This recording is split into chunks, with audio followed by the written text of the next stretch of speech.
আর নীলের পরিচয় ছিল স্কুলে।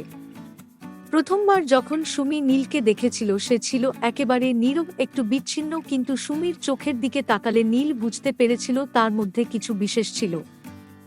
সুমি ছিল একেবারে আলাদা, সে সব সময় হাসত, তার হাসিতে পৃথিবীটা যেন সুন্দর হয়ে উঠত। মাঝে মাঝে তারা একসঙ্গে হেসে খেলে দিন কাটাত, একে অপরের সাথে অনেক কথা বলতো। তাদের বন্ধুত্ব ধীরে ধীরে ভালোবাসায় পরিণত হতে শুরু করল, তবে কেউই সেই অনুভূতিকে প্রকাশ করতে পারেনি। দুই হৃদয় মনের গভীরে একে অপরকে অনুভব করলেও একে অপরের সামনে সেটা কখনোই জানায়নি। একদিন সুমি তার মাকে বলল, মা, আমি নীলকে ভালোবাসি। মা একটু চুপ করে থাকলেন, তারপর বললেন, আমরা জানি সুমি, কিন্তু মনে রেখো ভালোবাসা কখনোই এক সাইডের হওয়া উচিত নয়। তুমি তার অনুভূতি বুঝতে পারবে কিনা সেটা তোমার জন্য জরুরি। সুমি মায়ের কথায় কিছুটা বিভ্রান্ত হয়ে গেল, কিন্তু সে জানত সে যা অনুভব করছে তা আসল। নীল তার পাশে থাকে, তার কথা শুনে, তার মনের কথা বুঝতে পারে, কিন্তু কেন সে কখনোই কিছু বলেনি। একদিন সুমি হঠাৎ নীলকে একটা চিঠি লেখে, ওরা চিঠি লিখুক, ততক্ষণ তোমরা ভিডিওতে একটি লাইক করুন আর সাবস্ক্রাইব করতে ভুলবে না। তার মনের সমস্ত কথা সেখানে তুলে দেয়। চিঠির শেষে লিখেছিল, নীল,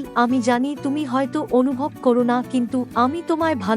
তোমার হাসি, তোমার কথা, তোমার পাশে থাকা, সব কিছুতেই আমি নিজেকে খুঁজে পাই।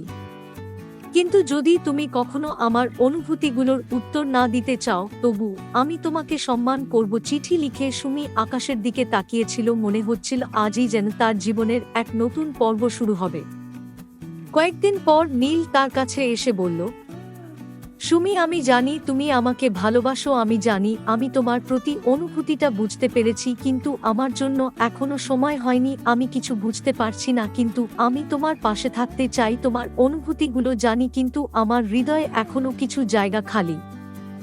সুমি সোজা নীলের চোখের দিকে তাকাল, তার চোখে এক ধরনের শূন্যতা ছিল, কিন্তু সেই শূন্যতায় বেদনাও ছিল না, ছিল এক অদ্ভুত শান্তি। সে বুঝেছিল ভালোবাসা কখনো চাপিয়ে দেওয়া যায় না, এটা আসতে হয় নিজ থেকেই। তারপর সুমি মৃদু হাসি দিয়ে বলল, নীল, আমি জানি তুমি ঠিক সময়ই ফিরে আসবে, আমি তোমাকে বুঝতে দেব না, আমি শুধু তোমার পাশে থাকতে চাই। তারপর দুজনেই একে অপরের দিকে চুপ করে তাকিয়েছিল। এই চুপচাপ মুহূর্তে তারা জানত তাদের সম্পর্ক হয়তো অন্য রকম হবে, কিন্তু ভালোবাসা সেই চুপচাপ সময়েই চিরকাল থাকবে। আপনি যদি এমন গল্প আরও দেখতে চান তাহলে দয়া করে আমাদের চ্যানেলটি সাবস্ক্রাইব করুন। আপনার ভালোবাসা ও সমর্থন আমাদের জন্য অনেক গুরুত্বপূর্ণ। ধন্যবাদ।